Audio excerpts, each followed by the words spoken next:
the Psalms are a great place to go. If you're like me, sometimes you don't know how to pray or what to pray. The Psalms are a great guide. So that practice, feel free to use that in your own life, your own story. Morning, y'all. Glad you're here.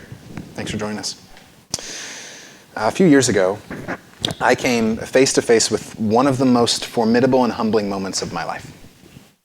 It was a test of patience, identity, intelligence, an emotionally rigorous challenge that has undone many a modern millennial man. I'm talking about putting together a piece of IKEA furniture. From the beginning, you're set up to fail for this, people. The picture on the outside of the box looks delightfully simple.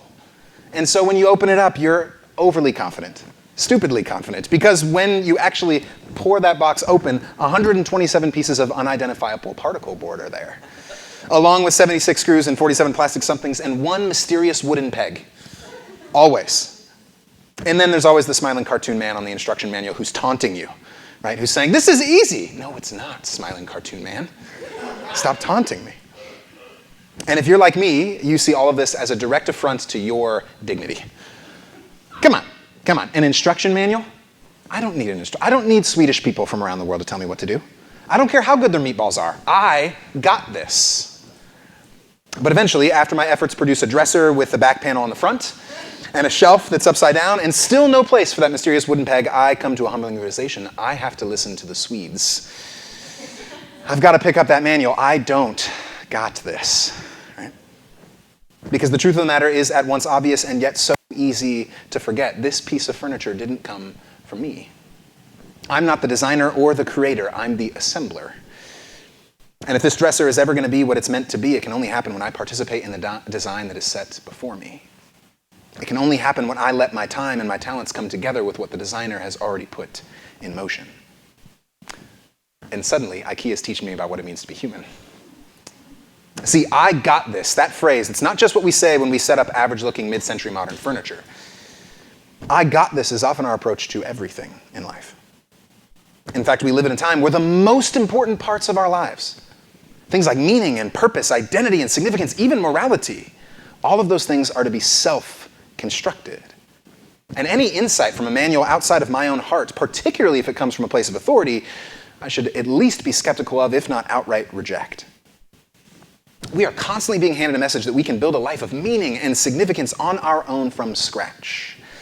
Just follow your heart. Be true to yourself. Be the captain of your fate. I got this.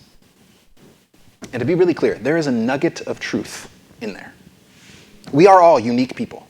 We are wired uniquely. We're placed in unique contexts. We're fueled by unique passions and desires. We certainly should, at some level, learn to listen to ourselves. But it's when we only listen to ourselves. When we buy into the notion that meaning and purpose and significance are entirely self-constructed, when we assume that we are the initiators and sustainers and definers of our lives, that's when we run into trouble. That notion will only ever lead us to exhaustion and insecurity and burnout. There's actually a South Korean philosopher named Byung-Chul Han who's devoted much of his professional work to exposing this idea in our culture. He was starting to wonder why so many people in the modern world feel exhausted and anxious and lonely, especially when we have so many resources at our disposal to fight those things. And in his research and thought, he found one compelling reason. He said that we have been trained to become entrepreneurs of self. In other words, we're taught to throw away any outside guide or tradition and define everything for us, our identity, our values, our meaning. And that sounds like freedom at first. But Han actually says it creates a crushing burden because when we're expected to be the sole authors of our lives, the pressure becomes unbearable eventually. Performance and production and burnout become the whole of our existence. Here's how he put it in his book, The Burnout Culture. He said, symptoms of depression and feelings of insecurity, inferiority, and fear of failure are the hallmarks of a late modern society where we have become entrepreneurs of self. And does that not sound like an apt description of our time? Think about it. The college student who's told by TikTok that they need to follow their heart, and then by their academic counselor that they need to know their vocation by age 19 so they can major in the right thing and take all the right classes. And then are asked by every adult in their life, what are you going to do with your degree? You'd better figure that out. Or what about the 20 or 30-something who recently graduated and is constantly being told that their meaning and their purpose comes from what they do for work? or what they fill their lives with on the side of their work. And so they jump from job to job. They're unbearably nervous to make any decision in any direction. They feel the need to monetize and advertise their side hustle. They constantly question where to go, so much so that they don't end up going anywhere. Or what about the parent? Constantly being fed Instagram moms, with their idealized schedules packed with yoga and parenting and self-realization meditation and healthy but still delicious recipes and a thriving, intimate life with their partner, and then they're told, this can all be yours if you just follow my blog, The Self-Made Mom. Right? Or what about the adult later in life who faces a job change, or marital crisis, or retirement, and suddenly they realize that their sense of purpose was defined purely by themselves, in their work, in their achievements, in their life circumstance, and when those things are taken away, they don't know who they are anymore. See, in every stage of life, in every corner of our culture, we are burdening ourselves with being entrepreneurs of self. We've all got this deep longing to be significant and to have worth, to have a life of meaning and transcendence, and those are good desires. But when we try to satisfy those with self-constructed identities of work or family or passion or sexuality or beauty or success or money, all we'll be left with is despair. And here's why. Our lives are inherently responses, not initiations. Our lives are inherently responses, not initiations. We aren't the designers or creators. We are the assemblers. We're all joining in on a design and story so much bigger than our own lives, which means we will never be able to self-construct a sense of meaning or transcendence big enough for our souls. Meaning has to come from beyond us. It has to be received, not self-actualized. It can only ever come from God, not us. Thomas Merton, the great Catholic theologian, put it this way. He said, the great temptation is to seek to become someone important rather than to seek to become who we already are in God. Friends, one of the greatest tasks you and I will ever face is learning to receive the calling of God on our lives.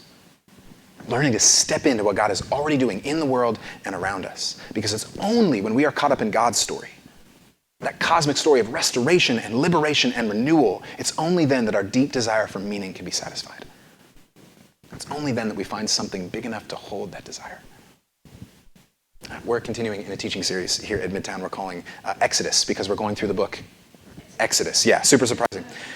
Each week we're looking at this remarkable story, and over we're seeing what this story reveals to us about God, and therefore what that means for our own lives. Who God is and what that means for us. And this morning we're picking up actually right where we left off last week, right in the middle of Moses' surprising encounter with this God at a burning bush that is not consumed. And it's here we're shown the contours of what God's calling looks like, what God's calling on our lives looks like, and what that means for each of us in our own time. So friends, if you have a Bible, open it with me to the book of Exodus. We're going to be in Exodus chapter 3, starting in verse 16. We're just going to read a couple verses in chapter 3, and then we're going to skip forward to chapter 4. Exodus 3, starting in verse 16. If you don't have a Bible, by the way, that's okay. The words are going to be behind me on the screen, so you can follow along there. Exodus 3:16. This is God speaking. Go and assemble the elders of Israel, and say to them, the Lord, the God of your ancestors, the God of Abraham, of Isaac, and of Jacob, has appeared to me, saying, I have given heed to you and to what has been done to you in Egypt. And I declare that I will bring you up out of the misery of Egypt to the land of the Canaanites, the Hittites, the Amorites, the Perizzites, the Hivites, and the Jebusites, a land flowing with milk and honey. And they will listen to your voice. And you and the elders of Israel shall go to the king of Egypt and say to him, the Lord, the God of the Hebrews, has met with us. Let us now go a 3 days' journey into the wilderness, so that we may sacrifice to the Lord our God. Now skipping forward to chapter 4. Then Moses answered, but suppose they don't believe me or listen to me, but say the Lord did not appear to you. And the Lord said to him, what's that in your hand? He said, a staff. And he said, throw it on the ground. And so he threw the staff on the ground, and it became a snake. And Moses drew back from it. And the Lord said to Moses, reach out your hand and seize it by the tail. So he reached out his hand and grasped it, and it became a staff in his hand, so that they may believe that the Lord, the God of their ancestors, the God of Abraham, the God of Isaac, and the God of Jacob, has appeared to you. And again, the Lord said to him, put your hand inside your cloak. He put his hand into his cloak, and when he took it out, his hand was leprous, as white as snow. And God said, put your hand back into your cloak. So he put his hand back into his cloak. And when he took it out, it was restored like the rest of his body. If they will not believe you or heed the first sign, they may believe the second sign. And if they will not believe even these two signs or heed you, you shall take some water from the Nile and pour it on the dry ground. And the water that you shall take from the Nile will become blood on the dry ground. But Moses said to the Lord, "Oh, my Lord, I've never been eloquent, neither in the past nor even now that you have spoken to your servant, but I am slow of speech and slow of tongue." And the Lord said to him, "Who gives speech to mortals? Who makes them mute or deaf, seeing or blind? Is it not I, the Lord? Now go, and I will be with your mouth and teach you what you are to speak." But he said, "Oh, my Lord, please send someone else." And the anger of the Lord was kindled against Moses, and he said, "What of your brother Aaron, the Levite? I know he can speak fluently. Even now he's coming out to meet you, and when he sees you, his heart will be glad. You shall speak to him and put the words in his mouth, and I will be with your mouth and with his mouth, and will teach you what you shall do. He indeed shall speak for you to the people. He shall serve as a mouth for you, and you shall serve as God for him. Take in your hand this staff, with which you shall perform the signs."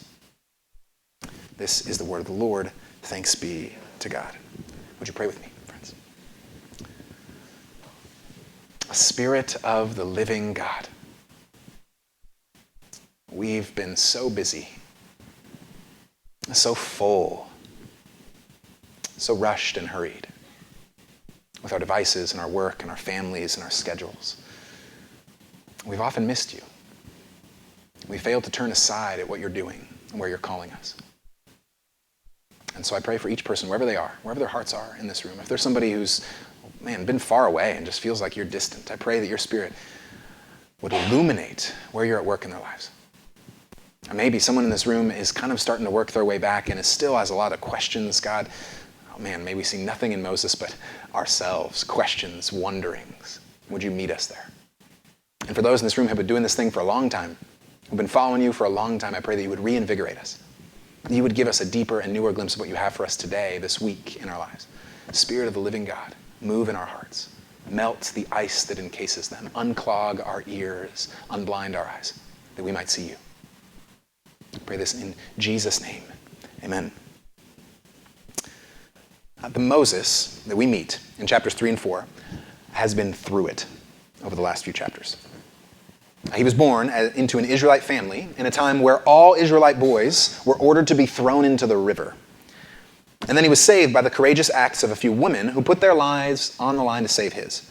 All because they believed it was better to entrust their lives to God than listen to their political leader.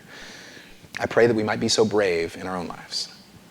And the result is that Moses grows up in Egypt in the house of Pharaoh. But eventually, Moses finds out that he's an Israelite himself. And we actually don't know how he found this out in the text.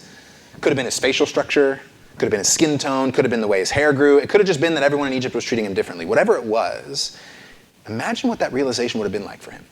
Growing up in Egypt, but all of a sudden realizing he's not in his home with his people. And his people are being oppressed all around him. You can imagine him stepping out on his palace balcony, looking out upon the new wing that's being built by brutal and dehumanizing forced labor and slavery. We can imagine him catching a glimpse of the sweat and blood on the backs of his people reflected in the Egyptian sun. The tears and cries ringing out day and night, just discernible from his chambers. We can imagine him wondering, is that my father baking those bricks? Is that my brother being whipped and abused? Is that my mother with sweat running down her brow? And eventually all that becomes too much for him to bear. Eventually, his anger and passion for justice send him out, and he takes matters into his own hands. He goes out and kills one of the Egyptians beating an Israelite, and he hides him in the sand. And the next day, he goes back out. He sees two Hebrews fighting with one another, and again inserts himself as an agent of justice and peace. But they don't receive that insertion well. His own brothers quit back. They say, "Who made you judge over us? Are you here to kill us the way you killed that Egyptian?" They sneer at his audacity to do anything after years lived as part of the oppressive group. And so suddenly Moses realizes he's been living in the lap of luxury for decades. And without practicing any form of solidarity, with the impulse of some self-righteousness, he rashly inserted himself into things. He grasped after justice and liberation for his people on his own terms, and that led to his rejection, not his acceptance. And so suddenly he felt it. This creeping feeling that overtook his heart and body, that sunk his shoulders and dropped his face to the ground. Shame. Pharaoh gets wind of his actions, and so Moses runs hundreds of miles away to a land called Midian, somewhere far away from his mistakes. And since then, it's been 40 years of shame. Shame over having grown up in the house of the oppressor while his own people were oppressed. Shame when he recognizes that his own efforts to forge a pathway to a life of meaning and purpose have left him only a culprit, rejected by his own family and his adopted family. Moses has attached his own meaning, his own identity to what he has done. He's self-constructed. He's self-defined, and it didn't work. And now he's got this story that he keeps telling himself over and over and over. A story that says there must be something wrong with him. A story that says he had a shot and he blew it. A story that says he will only ever be defined by his shortcomings and his pitfalls and his painful history. See, that's the thing about a life of self-defining. When it doesn't work, when the dream job inevitably disappoints or never comes, when the relationship is lost or never arrives, when the self-help tips amount to nothing more than the same hollowness we've always felt, and all those efforts at forging a life of meaning fail, shame slowly becomes the author of our story. We hear this quiet voice telling us, this is who you really are. You're not enough. You missed your shot. Your life is defined by your failure. What's the story that shame is whispering to you, friends? What's the part of you that grace can't seem to touch? The place where redemption seems impossible. Maybe it's the story of a father who walked out on you without ever caring enough to know you. And now somehow his absence has become the most present thing in your life, and you can't imagine living without the insecurity that he cost you. Maybe it's the story of that breakup you face that you just can't get over. Maybe it's the story of that job rejection that makes you question your identity, or the way that person made you feel when you were 15 that makes you daily demean your own dignity, or that behavior pattern you can't seem to shake no matter how hard you try, or that failure you just can't get out of your head and you're convinced will always be the defining feature of your life. See, the desert of shame is where Moses has been living, and so often it's where we live too. But we need to see something in this story, friends. God steps into the sun and shame-soaked wilderness and says, I'm not done with you. I am calling you right in the middle of that shame story, because the truth of who you are is not defined by you. It's defined by God. And God is writing a story of renewal. God has heard the cries of his people, and he was charting a pathway to new life.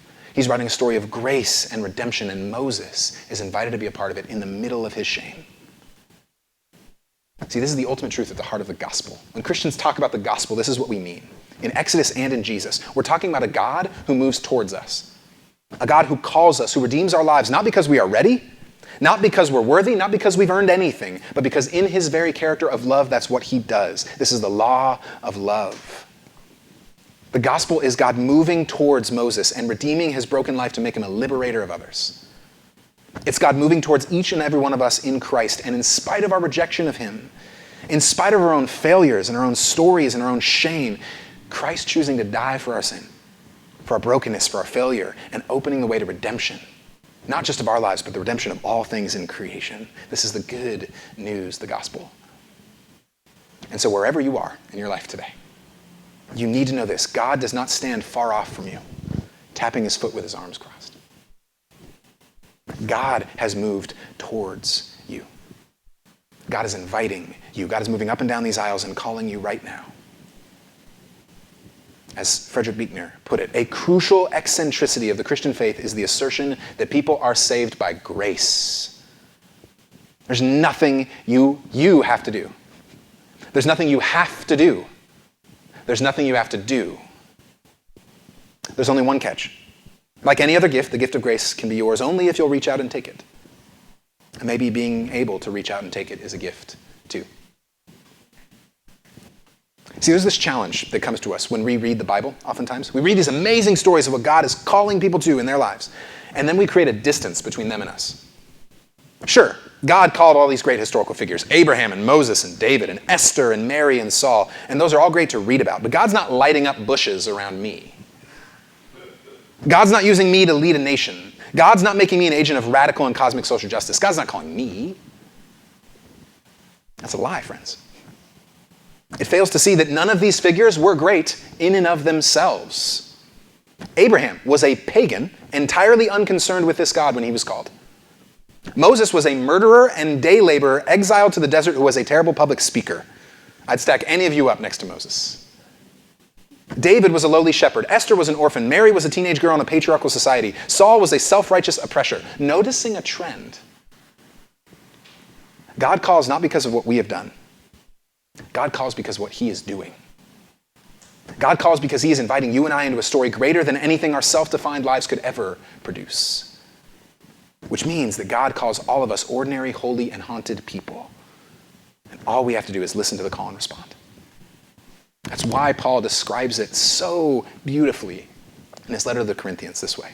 This letter, by the way, addressed to the whole church. He's not addressing it to special people. He's saying, all of you, consider your own call, brothers and sisters. Not many of you were wise by human standards. Not many were powerful. Not many were of noble birth. But God chose what is foolish in the world to shame the wise. God chose what is weak in the world to shame the strong. God chose what is low and despised in the world, things that are not, to abolish things that are, so that no one might boast in the presence of God. In contrast, God is why you are in Christ Jesus, who became for us wisdom from God, and righteousness and sanctification and redemption, in order that, as it is written, let the one who boasts boast in the Lord. Our lives are not given shape by us, but by the very graciousness of God, which has moved towards each and every one of us and is calling each and every one of us. And this story is all about how that call looks. What this call really looks like in Moses' life. And I think it can teach us a lot about God's call in our own lives. The two main things I want to explore together that this passage shows us. It shows us how God calls us in and how God sends us out. How God calls us in and how God sends us out. First, how God calls us in. God calls us in by breaking our paradigms. A paradigm is a fancy word for framework or structure, the way you see the world. Back in chapter 3, at the start of his interaction with Moses, the text goes out of its way to mention how odd this sight was. It says the bush was blazing, yet it was not consumed. And then Moses said, I must turn aside and look at this great sight, see why this bush is not burned up. Now remember, Moses, he's familiar with the desert of Midian. He's been a shepherd for decades. He had walked these paths hundreds of times, and this bush didn't compute with what he knew of the desert. This didn't add up. It shook his view of reality. This isn't how fire works. This isn't how bushes work. I have to see what's going on here. I have to turn aside from my ordinary routine. I have to investigate. Now notice, at that point when he turns, he doesn't know that God is calling him. He just sees something that is shaking his model of reality, and he has to go look into it. It compels him to investigate. Here's the point. God, in his call, will disrupt the answers we currently live by. When God calls us, he will disrupt the way that we understand and see reality. See, most of us walk through our lives without thinking much about whether our views of things are actually consistent or true and make sense of reality. Most of us just assume that things work the way that we assume they work.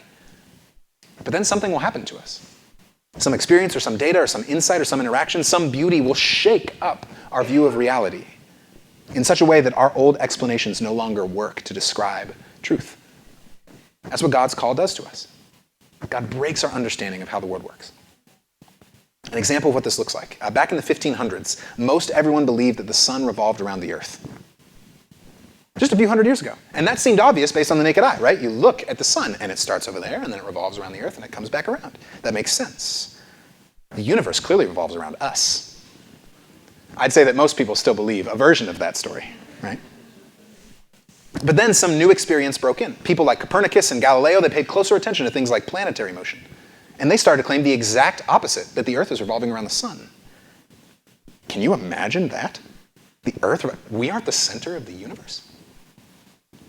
See, what we take as an ordinary, normal view of reality, that the earth revolves around the sun, that was once considered insane. When they introduced this idea, it was a crisis to people. It forced everyone to reimagine how they understood reality. That's what God's calling often looks like. It's not always just this big lightning rod that strikes a bush and keeps it on fire, but it's a crack in the story that we believe. It's a moment that doesn't fit. It's data that doesn't compute. It's a moment that forces us to see the world and ourselves differently. And those moments can be all sorts of things in your life. I know people, friends, who have had their paradigms broken by one Christian who they met that wasn't a complete weirdo. That's been a paradigm-breaking moment for them. They're like, oh, you're a Christian and you like science and you're not a hypocrite or judgmental or a bigot? I can truly name dozens of people who just followed Jesus and loved science and cared about their neighbors, and being in relationship with them caused their neighbors to say, this doesn't add up to my view of reality. I need to see what's going on here. I need to turn aside and look at that burning bush. God can break paradigms in all sorts of ways, friends. It can come through a sermon, believe it or not. It can come through a sermon. It can come through a group of people who make you think. It can come through some sort of artistic beauty that moves you to tears. It can come through the eyes of serving someone when you all of a sudden realize that Christ is there. It can come through a crisis in your life, a major pain or a difficulty that forces you to reckon with those big existential questions. That's how it happened for me. See, the truth is that we all need to go through this process at some point. Whether or not we've been raised in the church, we all need to go through something that breaks open our assumptions about reality and invites us into God's story. Has that happened to you? Has God disturbed you and shaken you up? Is God doing that right now? Are you paying attention? That's actually the second thing we see about God's calling, how it works. This calling requires attentiveness. That's the second part. We don't initiate God's call, but we certainly have to be paying attention to it in our lives. See, the only reason that Moses is at the burning bush in this conversation at all is because the text says he looked and turned aside. Right in the middle of his ordinary day, right in the middle of doing his usual things, he turned aside. He's attentive enough to notice how God might be breaking in. You guys, one of the primary reasons most of us have not felt or heard the call of God is that we have not been genuinely attentive to him. We've been distracted. And as a result, we've completely missed the small and the big ways that God might be wooing us to him. I can't count how many conversations I've had with folks that reveal this lack of attentiveness. I'll sit down with someone and they'll tell me just how distant God has felt. I love sitting with skeptics and deconstructors. You know this about me. They tell me about how distant God feels and how they can't imagine God being in the midst of headlines and politics and the economy and their own vocational and relational challenges and whatever else. And to be clear, in this place, doubts, questions, they are more than welcome. Doubts and questions are welcome in the Bible. They're asked all the time. I'm not against doubts and questions. But what I've learned over time is that those doubts and questions aren't always honest and aren't always self-reflective. And so when someone tells me God feels distant, my immediate reply is, yes, I get it. I've had many moments in my life where God has felt distant from me. But then I'll ask a question. Where are you creating space to be attentive to God in your life? And nearly every time, these folks who feel distant also have no framework for prayer in their life. Sometimes that's not their fault. Sometimes they haven't been taught to pray. And they have no community that they're processing these questions with. They have no space away from the busyness of their life to listen or wonder or pause or wait for God. Here's what their day usually looks like. They start by looking at their phones, then they drive through busy traffic to get to an overbusy office, then they drive back through busy traffic to make a meal for themselves or their families or their kids, and then they close the day by looking at their phones or streaming Parks and Rec for the 17th time before scrolling and going to bed. That is the day for most of us. Where do you have space for God to break in? Where are you being attentive? Imagine if we did that with any other relationship. Imagine if we had no intentional time to connect with a friend or a spouse, never texted or called or set up a date night or coffee meeting and said, they just feel so distant from me. We'd be like, that's insane. We wonder where God is without stopping to ask God where he is. We doubt God is at work without talking with others about it. We feel lost and far from God with all the stuff that we fill in our lives. Dopamine hits and substances and the rest. Friends, could it be that God is, even now, calling and wooing, and we just haven't been attentive enough to notice? There's a great poet named Elizabeth Barrett Browning who put it beautifully. She said, "Earth's crammed with heaven, and every common bush afire with God. But only he who sees takes off his shoes. The rest sit round and pluck blackberries." And you could put apples there too, if you wanted. Back on January 26th, 1956, there was a young minister named Martin Luther King Jr. Who was arrested for driving 30 miles an hour in a 25-mile-an-hour zone. He was jailed overnight for that. And it was very clear that he was facing obvious resistance for his efforts to produce civil rights in his time. And then, when he came home that night, he arrived to dozens of anonymous death threats over voicemail. Notes and letters threatening his family, his kids, even rumors of bombs being tucked underneath his home. And so he couldn't sleep that night. I wonder why. All those noisy and angry voices from the radio and TV and the phone felt overwhelming to him. It seemed like God was nowhere to be found in his life in the world. But what he did next is telling. He didn't watch more news footage. He didn't read more news headlines or listen to more of those voicemails. He rolled out of bed. He walked to his kitchen. He made himself a cup of coffee. Always a divine experience, right? And then, in the quiet, away from all of the noise and distraction and other voices and devices, he sat with focused attention and prayed. And years later, in a sermon, he reflected on that night. He said this was a turning point in his experience of God and his vocation. Here's what he said. I bowed down over that cup of coffee. I never will forget it. I prayed out loud that night. I said, Lord, I'm down here trying to do what's right. I think I'm right. I think the cause we represent is right. But Lord, I must confess I am weak now. I'm faltering. I'm losing my courage. And it seemed at that moment that I could hear an inner voice saying to me, Martin Luther, stand up for righteousness. Stand up for justice. Stand up for truth. And lo, I will be with you even until the end of the world. And I'll tell you, I've heard the lightning flash. I've heard the thunder roll. I felt sin breakers dashing, trying to conquer my soul. But I heard the voice of Jesus saying, still to fight on. He promised never to leave me. And I'm going to go on believing in him. That is the power of sustained attentiveness, friends. Unless Martin Luther was attentive in those moments, the civil rights movement doesn't happen. All of these markers of God's liberating presence and power in our world, it doesn't happen without attentiveness. God is certainly calling you. Where are you turning aside to listen? A third thing we see about calling in this passage, how God's calling works. It's an interactive journey, not instant certainty. God's call, it breaks our paradigms, it requires attentiveness, but it's an interactive journey. Did you notice how many times Moses questions God here?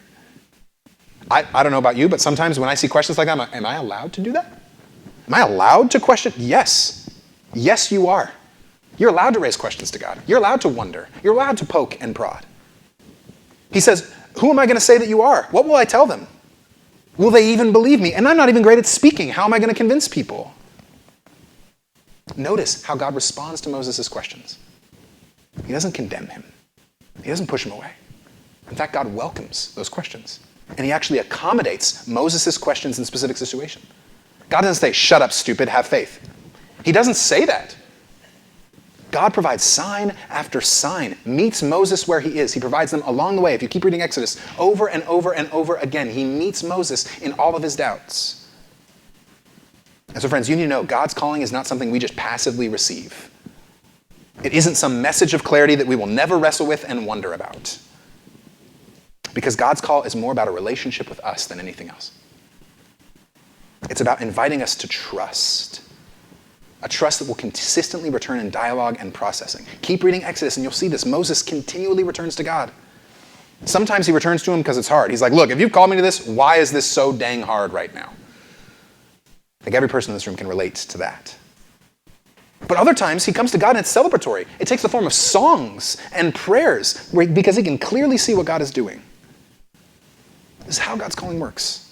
It's a progressive, developing relationship. It's revealed to us over time as we continue to trust in who this God is. All it means is walking through one door at a time, deeper into the house of God's redemptive story. And it's always worth remembering what God offers in response to these insufficiencies that Moses sees in himself. In every case, God simply offers himself. He doesn't alter Moses' insecurity so that he feels better about himself. He doesn't change his circumstances or suggest that the task, it's not that hard anyway. He knows it's hard.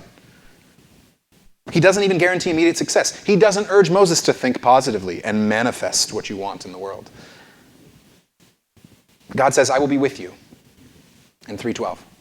He says, I will reveal myself in 3:15. He says, I will keep my promises in 3:16 through 17. He says, I am superior to every enemy and opposition. Here's signs to prove it in 4:1 through 9. He says, I am the creator in 4:10 through 11. He says, I am the provider in 4:14 through 16. The call of Moses in the end is just God reminding Moses who he is and saying, hey man, do you trust me? Will you go on trusting me? Just like your fathers did, Abraham and Isaac and Jacob? Will you look back at history and see what I've done in order to be faithful to me now? Will you remember? God's calling is always an interactive journey of relational trust. And the last thing we see about his calling and how it works is that it's bigger and harder than anything we'd ever choose ourselves. By the end of the story, we get a glimpse into some of the real fear that informs Moses' valid questions. Eventually he's like, God, I'm not in. Can you send someone else? Can you please send someone else? And you can hardly blame Moses. Think about the job description. Hey, you're going to return to the place you've been running away from for the last 40 years, the place where your most shameful crime took place, and you're going to speak to the most powerful man in the world and tell him he isn't really as powerful as he thinks he is. And then you're going to tell him that there's a God of justice who demands that he change everything about how his empire functions. Then you're going to show him lots of signs to prove this. All those signs are ways of showing that Egypt has no power over the real God, but he won't believe you, and so those signs will keep increasing in intensity, and you'll have to keep facing him over and over again without getting the results you want. And then, after all of that, you're going to lead my people out of Egypt, you know, the ones who already rejected you earlier. You're going to lead them back to this mountain through the desert. Is it any wonder that Moses asks out of that job? The benefits are terrible, right? There's no dental. The coworkers are resistant. The workplace is going to be challenging. He'll constantly face challenges in the work. He'd much rather have a nice little comfy life with the sheep who will never push back on him. And if most of us are being honest, we're a lot like Moses. Our desires are smaller than God's. Most of us, if we're being honest, we'd like a nice, comfortable, easy life with some feel-good spirituality tacked on top when it's easy for us. Friends, God's not in the business of making recliners. God's in the business of redemption and liberation and justice. God's in the business of making straight all crooked things and healing all brokenness. God's in the business of removing the power of sin and death and pain in a world full of those things. And because the world is full of those things, sometimes it's going to be hard. Because people in our world are just content to hum along as their own gods and use others for their benefit at their expense, God's business won't always be easy, but it will always be good. It will always be good. And so when God calls us, we can't expect some ecstatic, nice, feel-good emotions. Those might come at times, but they can't be the way we judge the validity of the call or whether we're doing the right thing. At times, it will be hard. At times, it will stretch us. But it will always be God's presence and God's sustaining relationship, God's nearness that will be with us. That's what we have to rely upon in God's calling. And then, one final point here. We see that God's calling always sends us back out. God says to Moses, now go. When you are called by God, it's never just for you. It is always calling you into a larger story. A story that tells you you will find yourself in dying. You will gain by giving. You will experience love by extending love.